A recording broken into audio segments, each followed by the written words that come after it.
Hello everyone, welcome to Vocab with Bihar Board English Literature on my channel and इस segment में मैं आपको Bihar board के class 10th के लिटरेचर बुक जो है पनोरमा पार्ट 2 उससे मैं आपको वर्ड मीनिंग सिखा रहा हूँ। और वर्ड मीनिंग खास करके वही है जो आपको ग्लॉसरी या नोट्स में हर एक चैप्टर के बाद मिल जाता है। मैं वहाँ से आपको वर्ड मीनिंग एक एक करके दे रहा हूँ। हर वीडियो में आपको 5 वर्ड मीनिंग के कंप्लीट डिटेल मिलेंगे, उसका यूज मिलेगा और कहाँ कहाँ किस प्रकार से आप उससे सेंटेंस बना सकते हैं, ये सारी चीज़ें मैं आपको दे रहा हूँ।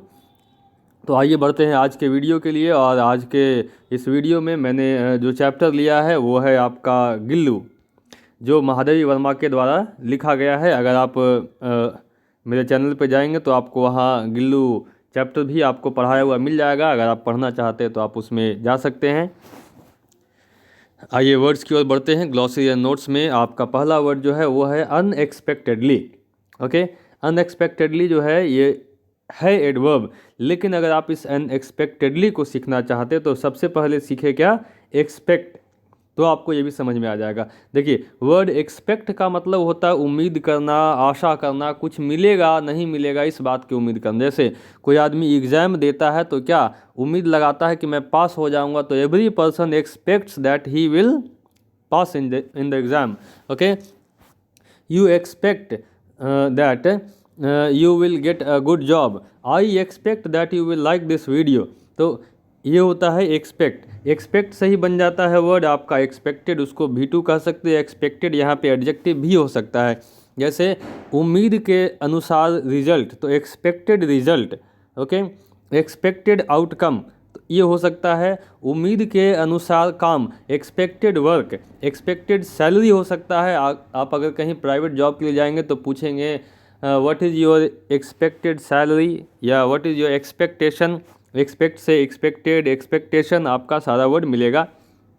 इसी एक्सपेक्ट को आप उल्टा कीजिए तो हो जाएगा अनएक्सपेक्ट। ठीक है, तो एक्सपेक्ट से एक्सपेक्टेड बना, अनएक्सपेक्ट से बन जाएगा अनएक्सपेक्टेड, मतलब ना उम्मीदी। ओके, मतलब जिसमें कोई आशा नहीं हो। अनएक्सपेक्टेड इंसिडेंट हो सकता है जिसकी उम्मीद नहीं कर रहे थे वैसा कोई काम। अनएक्सपेक्टेड सैलरी हो सकता है, जितना आपने पैसा उम्मीद नहीं किया उतना मिल रहा हो। ठीक है, अनएक्सपेक्टेड मिस्टेक कह सकते, जिस गलती की आपने उम्मीद नहीं की थी वो गलती हो जाए, ये होता है। द अनएक्सपेक्टेड भी वही होता है। ठीक है, जो गलती हो गई तो this is the unexpected, I did not expect for this, ये तो इसी अनएक्सपेक्टेड से बनता है अनएक्सपेक्टेडली, जो कि एक एडवर्ब है और अनएक्सपेक्टेड एडजेक्टिव है। तो अनएक्सपेक्टेडली का कहना है कि in a way that surprises you because you are not expecting it, इस तरीके से जिसमें आपको कहते हैं अचंभा हो जाए, आप इस बात की उम्मीद नहीं करते थे लेकिन वैसा हो गया, तो दैट इज़ कॉल्ड अनएक्सपेक्टेड। जैसे guest arrives at your house unexpectedly, मेहमान आपके घर में बिना बताए, बिना किसी उम्मीद के ऐसे चले आते हैं, मतलब आपको पता भी नहीं था कि ऐसा हो जाएगा। तो they had arrived unexpectedly, the plane was unexpectedly delayed, the plane was unexpectedly delayed, मतलब बिना किसी उम्मीद का जो प्लेन है, मतलब कि बिना किसी इन्फॉर्मेशन का आप चौंक गए कि ऐसे कैसे डिले हो सकता है, देर कैसे हो सकता है। डिले का मतलब देर होना होता है। ये हो गया अनएक्सपेक्टेडली। अगले वर्ड की ओर बढ़ते हैं। हमारा अगला वर्ड है पोकिंग। पोक का मतलब होता है, जनरली कह सकते हैं, किसी को उंगली से या किसी लकड़ी से या किसी भी नुकीले चीज़ से हूरना, इसको बोलते हैं। हिंदी में एक है ना हूरना, तो उसी को हम बोलते हैं पोक करना। किसी जैसे आप देखते हैं बच्चों के सामने आटा गूंथ के कोई रखा हो ना, तो बच्चे उसमें उंगली घुसाते हैं, तो उसको कहते हैं पोक। दे पोक देयर फिंगर्स इन दैट। या कोई भी जो हल्का मुलायम टाइप गीली मिट्टी रखा हो ना, तो children will poke their fingers in that, उसे कहते हैं poke. To quickly push your fingers or another object into somebody or something, तो नॉट ओनली इन ऑब्जेक्ट, ना किसी वस्तु में ही, आप किसी व्यक्ति में भी ये इस तरह से कर सकते हैं। जैसे कोई बगल में बैठा हुआ है, आप पे अपना सारा बोझ आप पे दिए हुए, तो क्या करते हैं, यू पोक योर ये नी, अपने केहूनी, सॉरी नी नहीं कह सकते हैं, अपने एल्बो को आप उसमें पोक करते करते सीधा बैठो, यू पोक योर एल्बो। ओके, ये होता है पोक करना, आप उसको हुलते हैं अपने एल्बो से। Then we have he poked me in the eye with his umbrella, उसने अपने छाते से क्या किया, मेरी आंखों में चोट लगा दिया, हुल दिया। दैट इज़ कॉल्ड पोक। 2 kids were poking a stick into the drain. आप देखिएगा बचपन में बहुत सारे बच्चे ऐसे करते थे, अभी भी करते हुए दिख जाएंगे। बच्चे को बस इतना बोल दो ना कि देखो इस नाले में पैसा गिरा है मेरा, अब वो क्या करेंगे, they will take a stick and they will start poking in the drain. फिर वो नाले में जो है एक डंडा लेकर के हुरना शुरू करेंगे कि पैसा था इसी में गया है, कहाँ गया है।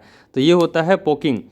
उसी तरह से आगे अगर उसी पोकिंग के काम को, हुरने के काम को आप पोक कह सकते हैं नाउन के रूप में, कि शी गेव मी ए पोक इन द स्टमक, उसने मेरे पेट में हाथ से मार दिया, लाइक दिस। तो पोक। अगला वर्ड है आपका, हाँ यहाँ पे एक मैं इडियम्स आपको पढ़ा दूँ, जो है पोक your nose into something, very important one. अगर आप कॉम्पिटिटिव के भी स्टूडेंट हैं तो आप इस चीज़ को याद रखें, शायद आपको कहीं ये मुलाकात इनसे हो जाएगी। पोक योर नोज इनटू समथिंग का मतलब होता है किसी दूसरे के मामले में दखलंदाजी करना, मतलब जो आपका नहीं है, जिससे आपका कोई वास्ता नहीं, लेकिन नहीं कहते बिना मतलब कि आप अपने हाथ पैर और नाक घुसेड़ने जाते हैं। तो ऑब्वियस सी बात है, आप उस तरह से करेंगे तो आप नाक घुसेड़ेंगे तो नाक टूटी हुई वापस आएगी। तो you should not poke your nose into others affair. Okay, he is always poking his nose into other people's business. लड़ाई दो लोग अलग कर रहे हैं, लेकिन आप बीच में गए बिना फीस के वकील बनने, ठीक है, कि भाई क्या हो गया, क्यों लड़ रहे हो। तो ऑब्वियस सी बात है, बिना फीस के वकील को फीस फिर दे दिया जाता है, जो वकील के लिए महंगा पड़ जाता है। इसलिए याद रखें कि you should not poke your nose into others affair. Okay, दूसरे के मामले में अपने टांग ना अड़ाएं, अपनी नाक ना घुसाएं, ठीक है। ये था आपका पोक इनटू अदर्स अफेयर या पोक योर नोज इनटू समथिंग। अगला है एसिडुअस, द वर्ड इज देयर। एसिडुअस को आप कह सकते हैं दूसरे वर्ड में डिलीजेंट। ओके, एसिडुअस, डिलीजेंट, इसको हार्ड वर्किंग भी कह सकते हैं, ठीक है। एसिडुअस का मतलब होता है बहुत ही ज़्यादा मेहनत दिखाने वाला, सब कुछ का एक एक चीज़ का ध्यान रखने वाला, हर एक डिटेल पे ध्यान रखने वाले को एसिडुअस कहते हैं, ताकि कोई भी गलती ना हो जाए। इस प्रकार से काम करने वाले को आप एसिडुअस स्टूडेंट कह सकते हैं। एन एसिडुअस स्टूडेंट हो सकता है one of the most assiduous member of the team, किसी टीम का बहुत ही एसिडुअस मेंबर, मतलब बहुत ज़्यादा ध्यान रखने वाला, हर काम को बहुत ही पैनी नज़र से देखने वाले को हम एसिडुअस कहते हैं। आइए आगे बढ़ते हैं, हमारा लास्ट 2 और वर्ड बाकी है, 5 वर्ड हो जाएगा इसी के साथ। और वर्ड है क्रिटिक। आप इस क्रिटिक को याद करना तो याद रखें क्रिटिसाइज, इसको कहते हैं आलोचना करना या निंदा करना। आपके हर काम को दुनिया क्रिटिसाइज करती है, और अगर आपके काम को दुनिया क्रिटिसाइज नहीं करे तो समझ लिया आपके काम की कोई वैल्यू नहीं है, वो किसी लायक नहीं है। That is called criticism is the only stair to get success. निंदा और आलोचना ही जो होता है वो सीढ़ी होती है जो हमारे लिए सफलता के आगे खड़ी होती है। हम आलोचना सुनते हैं, निंदा सुनते हैं, तब जाके ऊपर बढ़ते हैं, और नहीं तो okay you are not going to get anything. तो क्रिटिसाइज वर्ड है, यही आपको क्रिटिक मिलेगा, एक प्रकार की निंदा या आलोचना। फिर आपका क्रिटिसिज्म मिलेगा। आप लिटरेचर में जब पढ़ेंगे ना, तो लिटरेचर में हर कहानी पे, नावल पे अपने विचार देते हैं लोग कि ये कैसा लिखा है, बढ़िया है, ख़राब है, उसको कहते हैं क्रिटिसिज्म। फाइन, ये आपका क्रिटिक हो गया। आगे बढ़ते हैं, क्रिटिक को लेकर के आगे बढ़ेंगे। तो वी हैव लास्ट वर्ड जो है हमारा मिथिकल। वी रीड इट, इसको हम पढ़ते हैं मिथिकल। ये मिथिकल एडजेक्टिव है, ठीक है। मिथिकल कह सकते हैं कि जो पहले के पुराने ज़माने के कहानियों में हुआ करता था, सच्चाई है नहीं है ये बात आपको नहीं मालूम है, ठीक है।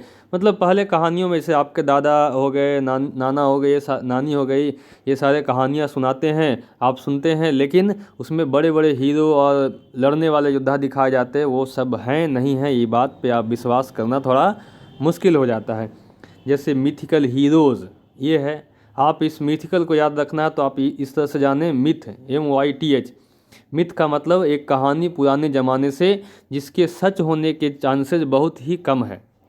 ओके, आप इसके लिए मैं एक मूवी का सजेशन भी आपको दे सकता हूं, और वो मूवी का नाम है द मिथ। ओके, ये जैकी चैन की मूवी है, और इस मूवी में आपको जैकी चैन मिल जाए, कुछ इसी तरह की कहानी है, ठीक है।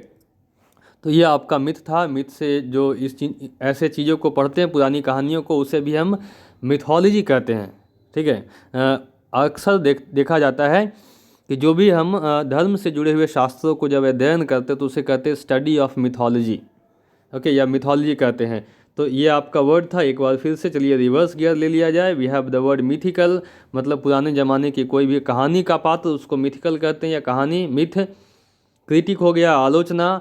देन क्रिटिक के बाद आपका एसिडुअस है। एसिडुअस का मतलब होता है मेहनती। ओके, डिलीजेंट बहुत ही ध्यान से काम करने वाला। पोक का मतलब होता है क्या, तो किसी को कुहनी मारना, हुरना, या किसी लकड़ी से, नुकीले चीज़ से हुरना, उसे कहते हैं पोक। पोक योर नोज इनटू समथिंग, ये तो आप समझ गए कि you should not poke your nose into any other thing. Okay, बिना फीस का वकील बनना। फिर आता है आपके साथ वर्ड हमारा अनएक्सपेक्टेडली, मतलब बिना किसी उम्मीद के अचानक से, अचंभित, जिसमें आप अचंभित हो जाते हैं उसे अनएक्सपेक्टेडली कहते हैं। और इसके लिए आपको वर्ड सीखना होगा एक्सपेक्टेड या एक्सपेक्ट, फिर एक्सपेक्ट से अनएक्सपेक्ट, अनएक्सपेक्टेड, और तब अनएक्सपेक्टेडली। ओके, तो ये आपका पूरा वोकैब था। नेक्स्ट वीडियो में मैं गिल्लू चैप्टर के बाकी और भी वर्ड्स के साथ आपके साथ हाजिर रहूँगा। तब तक के लिए जितने लोग देख रहे हैं उन सबको thank you. Hope you will like this video. And आप और भी कोई ऐसे व्यक्ति हैं जो सीखना चाहते हैं तो उनके लिए वीडियो आगे बढ़ाएं। They might get some help, उनको भी कुछ हेल्प हो सकता है। Thank you.